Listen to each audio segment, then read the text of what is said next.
Since 9/11, this country's desire for safety and security has given the U.S. government an unprecedented and unchecked amount of power.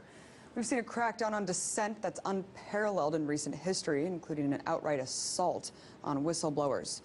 Obama alone has already charged 8 people with espionage under a law drafted during World War I that was designated for foreign spies. The latest to be charged, of course, is Edward Snowden, an American citizen who's revealed the extent of the NSA's spying apparatus. And although Snowden's story continues to make international headlines, other lesser-known whistleblowers over the years have also exposed disturbing aspects of the security state, one of which is Susan Lindauer, ex-CIA asset and author of the book Extreme Prejudice, the terrifying story of the Patriot Act and the cover-ups of 9/11 and Iraq. She's joining us now to talk about her experience whistleblowing about Iraq and 9/11, and also just the greater war on whistleblowers. Here she is. Susan, thank you so much for coming on. Thank you. It's great to be with you. So you claim that you were indicted, not charged, but indicted under the Patriot Act. Can you break down the most simplest of terms for the audience? What happened to you? My story is a cautionary tale in this age of Edward Snowden and Julian Assange. Both of those men are very right to be afraid of the U.S. courts, and there are special considerations that Russia and Ecuador need to take into account when considering whether to grant asylum requests or whether to return them to the United States. And my case illustrates that. I was the chief CIA asset covering Iraq and Libya at the United Nations from 1995 to 2003. I gave advance warning about 9/11, and there was a peace option on the table with Iraq that the United States wanted to suppress. 30 days after I requested to testify on Capitol Hill, I went to Congress and requested to testify through proper channels. I woke to hear the FBI pounding on my door with an arrest warrant on the Patriot Act. And you were accused of accepting unsolicited bribes from Iraqi, basically a spy for Iraqi intelligence, and that's incorrect. That was incorrect, but that was incorrect information. There was no evidence to support it.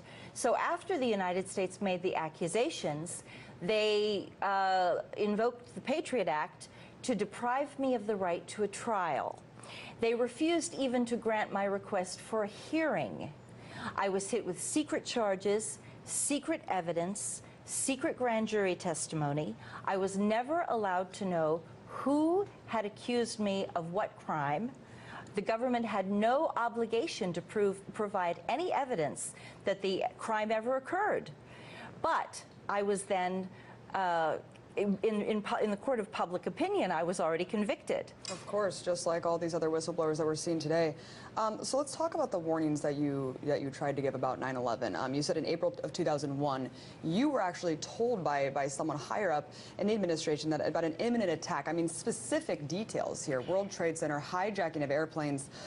What were you working on that you needed to know that information? I mean, you said that you were a CIA asset. I was the back channel. I was a covert back channel to the Iraqi embassy, and my CIA handler, Dr. Richard Fuse, instructed me to pass a message in April of 2001 to Iraqi diplomats and the Iraqi ambassador that the United States was seeking any fragment of intelligence regarding airplane hijackings and a known strike on the World Trade Center, and the threat that the United States was threatening war with Iraq from the highest levels of government, quote, and when you're back channel, it's very precise, quote, above the Secretary of State and above the CIA director. Now, that's only 3 people: the President of the United States, the Vice President, and the Secretary of Defense. That meant that all 3 of those individuals already knew about 9/11 in April of 2001. And we know now that there were, I mean, dozens of warnings. It went well beyond the August 6th PDB that everyone talks about. I mean, we're talking about the light blinking red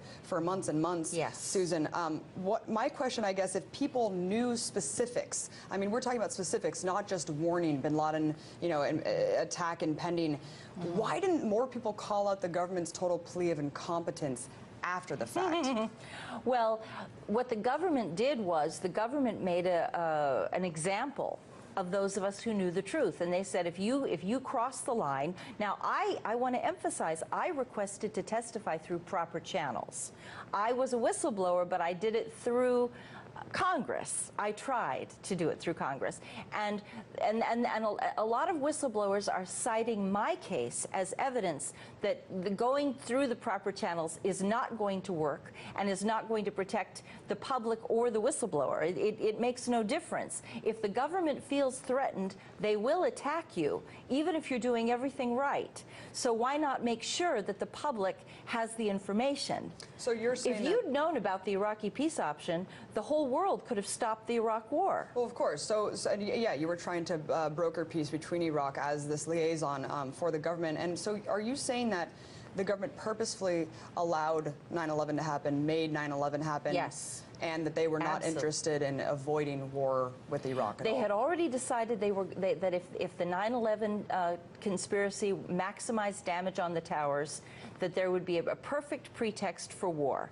And they were overriding. Iraq's response to that was to invite the FBI to send a task force on terrorism into Baghdad with authorization to conduct a pre-9/11 investigation. Iraq said, if you think that there's evidence here, come get it. We want to help you because we want to preserve the peace option. Well, what's weird is why didn't they tell you to go try to broker between Saudi Arabia or Afghanistan? I mean, they knew that bin Laden was involved in the PDB and the briefings. Why Iraq? It seems so non sequitur. Yeah, oh, exactly. There was no, and Saddam Hussein was one of our best sources on terrorism intelligence. Right. Throughout the 90s, Iraq was very afraid of the Islamic jihadis who might destabilize the secular regime and take advantage of the poverty caused by sanctions to try to bring about some Islamic revolution. So Saddam was very eager to help identify terrorist conspiracies, and he saw that as a strong point of his administration, that he could reach across the table and keep a line open to Washington. And that's what I existed to do, because even under sanctions, we still had to protect international security from terrorist threat. In light of the recent NSA revelations, Susan, I mean, you yourself were subject to really harsh crackdown from the government. I mean, even the author of the Patriot Act, though, he said that he never intended it to be used in the way that it is now. I mean, what do you think? When you're looking at everything that's happened over the last decade, did you foresee it ever getting to where it's gone and how pervasive it's become? I was the second non-Arab American ever indicted on the Patriot Act. And the Patriot Act has criminalized dissension. It says that sedition is the act of opposing the government through nonviolent means has become such a threat that free speech itself is now criminalized by the Patriot Act. And I think we're going to see the Patriot Act applied to many more people, many more situations that were never intended. But once the government gives itself power, it does not revoke its power, ever. Of course, and we're seeing now the Espionage Act, now 8 people charged in the Espionage Act. The great whistleblower Daniel Ellsberg said that Snowden's leak was the most important one in American history. Do you agree with that? Or do you think that there's a lot more that we're not being exposed to? Edward Snowden appears to be a tipping point, and I consider that to be very valuable. A lot of what Edward Snowden has revealed is already known to those of us inside the intelligence community, but it's not known by the wider public. And he has forced this issue into the public domain, where ordinary Americans are now confronting the extreme surveillance that's going on. But I can tell you that for several years, within a 10-mile radius of every home in the United States, in the most isolated rural areas, there is someone listening to your phone calls and reading your emails. And we've known this for a long time. And to wrap it up, we have about 30 seconds left, but given the enormous punishment that we are seeing on whistleblowers, why are you not treated the same as Kiriakou, Manning, Snowden? And how are you able to sit here and talk to me? I was held in prison on Carswell Air Force Base for a year. I was held under indictment for 5 years with no trial. I was forced to go into court with no attorney present to fight bail revocations that had no justification. I said, if you have evidence, convict me. You think you have evidence? I demand that you present it to a jury of my peers. They said, no way, because they didn't have any evidence. There was nothing. Right. I never took money from the Iraqis. Well, thank you for coming on and sharing your story. Definitely a really crazy time for whistleblowers, Susan. I'm glad that you're speaking out. Appreciate it. Thank you very much.